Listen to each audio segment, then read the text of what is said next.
స్థానికులకు పెద్ద ఎత్తున ఉపాధి అవకాశాలు లభిస్తాయి. సమీప గ్రామాల్లో మౌలిక వస్తువులు అభివృద్ధి చెందుతాయి. సంస్థ ఆధ్వర్యంలో గ్యాంగ్సా పాలిషింగ్ యూనిట్ల ద్వారా ప్రాంత స్థితిగతులు మారిపోతాయి. ఇవి రాష్ట్ర ఖనిజాభివృద్ధి సంస్థ ప్రజలకిచ్చిన వాగ్దానాలు. నాటి ప్రభుత్వ హయాంలో ఇష్టారాజ్యంగా గ్రానైట్ కట్టబెట్టిన ఏపీ ఎండీసీ ఏళ్లు గడుస్తున్నా తీరు మార్చుకోలేదు. అధికారుల అలసత్వంతో ప్రభుత్వానికి కోట్లలో నష్టం వాటిల్లుతోందని నిపుణులు అంటున్నారు. ప్రకాశం జిల్లా చీమకుర్తి మండలం ఎల్లార్పురం పంచాయతీ పరిధిలో గ్రానైట్ నిక్షేపాలు అధిక సంఖ్యలో ఉన్నాయి. 10 ఏళ్ల క్రితం కాంగ్రెస్ ప్రభుత్వం 310 ఎకరాలను ఏపీ ఎండీసీకు అప్పగించింది. ప్రభుత్వ, ప్రైవేటు సంయుక్త ఆధ్వర్యంలో రామతీర్థం ప్రాజెక్టు ఏర్పాటు చేశారు. ప్రాజెక్టు పరిధిలో గ్రానైట్ నిక్షేపాలు వెలికితీసేందుకు 2005 సంవత్సరానికి ముందు గ్లోబల్ టెండర్లు పిలిచారు. మొత్తం భూమిని 4 బ్లాకులుగా విభజించి టెండర్లు అప్పగించగా ఏపీ మిడ్వెస్ట్, పల్లవారెడ్, జింపెక్స్ సంస్థలు వాటిని దక్కించుకున్నాయి. ఇందులో జింపెక్స్ కంపెనీ గ్రానైట్ తవ్వకం నుంచి తప్పుకోగా మిగిలిన 2 తవ్వకాలను సాగిస్తున్నాయి.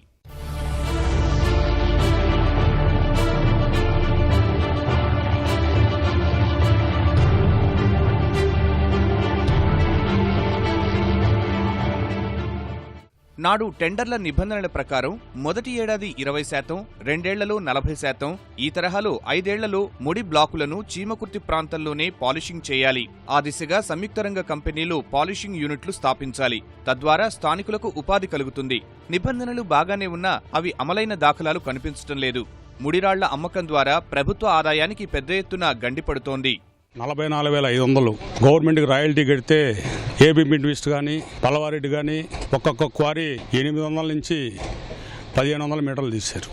ఈరోజు 4,500 పెట్టినా మాకు నష్టాలు వస్తున్నాయని అనుకుంటున్నారు. ఆ రోజు 44,500కి 2,000 మీటర్లు తీస్తే గవర్నమెంట్కి ఎంత ఆదాయం వచ్చిందో ఈరోజు 4,500 కాంగ్రెస్ గవర్నమెంట్లో చేశారు. ఎంత నష్టం వచ్చిందనేది జనాలకి తెలియాలని కోరుకుంటున్నాం. 300 చిల్లర ఎకరాలు మొత్తం ఏపీ హ్యాండ్ ఓవర్లో ఉందండి. విక్టోరియా రాఘవరెడ్డి గారు, అటు పల్లవ సుబ్బారెడ్డి గారికి రిలీజు 40 ఎకరాలు ఇచ్చారు. ఇవాళ గవర్నమెంట్కి ఇలా వచ్చేటువంటి రాయల్టీ కట్టడానికి కానీ చేయడానికి కానీ ఈ యొక్క వాడుకునేటువంటి యొక్క మెటీరియల్ ఎంత వస్తుంది, ఎంత పోతుంది, అజమాషి కూడా అధికారులతో లోపంగా ఉందనేటువంటిది ఒక వినికిడి. 10-12 మీటర్లు రాయి ఒకసారి ఎత్తుకొని పోయేటువంటి కెపాసిటీ గల రోడ్స్ నైట్లు అటు వాళ్ళ దగ్గరికి ఏంటంటే చేర్చుకుంటున్నారు అనేటువంటిది పలవ వాళ్ళు వినికిడి ఉంది. దానివల్ల ప్రభుత్వం నష్టపోతుంది. ఖనిజాభివృద్ధి సంస్థ ప్రారంభించిన శిక్షణా కేంద్రాలు ఏడాదికే మూతపడ్డాయి. శిక్షణ కోసం ఏర్పాటు చేసిన యంత్రాలు తుప్పుపట్టాయి. టెండర్లు దక్కించుకున్న సంస్థలు కోట్లు దండుకుంటున్నాయి. టెండర్లు దక్కించుకున్న కంపెనీల నుంచి వసూలైన కోట్ల రూపాయలు ఏపీ ఎండీసీ వద్దే మూలుగుతున్నాయి. ఆ రోజు ఎంఓయూలో ఉన్నటువంటిది ఏంటంటే వచ్చినటువంటి ప్రతి 100 రూపాయల్లో 2% సామాజిక సేవా కార్యక్రమాల కింద ఇవ్వాలి. ఒకటి ఇక్కడనే ఫ్యాక్టరీ పెట్టి ఇక్కడ కార్మికులకు ఉపాధి కల్పిస్తూ ఇక్కడనే దాన్ని పాలిషింగ్ చేయాలి. టైల్స్ ఎక్స్పోర్ట్ చేయించుకుని ముడిరాయిని ఎక్స్పోర్ట్ చేయకూడదు అనేది నిబంధన ఉన్నది. దానికి సంబంధించినటువంటి వచ్చిన ఆదాయం డబ్బులు 4.5 కోట్లు ఏపీఎండీసీ ఇక్కడ బ్రాంచ్లో ఉండి ఇక్కడ సామాజిక కార్యక్రమాలు చేయాలి. కానీ ఏమాత్రం కూడా ఆ డబ్బులు ఇంతవరకు కదిలించాలి. ఏపీఎండీసీకి సంబంధించి ఫ్యాక్టరీలు అయితే పేరు కట్టారు, కానీ రాయిని మాత్రం బయట ఎక్కువ అమ్ముకుంటా ఉన్నటువంటి పరిస్థితి ఉంది. యాజ్ పర్ కంపెనీ వాళ్ళు పెట్టమన్న కెపాసిటీ దాని ప్రకారం అయితే కనుక మనకు 5 లక్షల కెపాసిటీ చేస్తున్నారు. కానీ మనకు ప్రొడక్షన్ రేట్ ఎక్కువ ఉంది కాబట్టి, అంటే ప్రొడక్షన్ ఎక్కువ తీస్తున్నాం కాబట్టి, సో దానికి మించిన దాన్ని కూడా మనము రాయల్టీ మనకు రా బ్లాక్స్ రూపంలో కూడా సేల్ చేస్తున్నారు.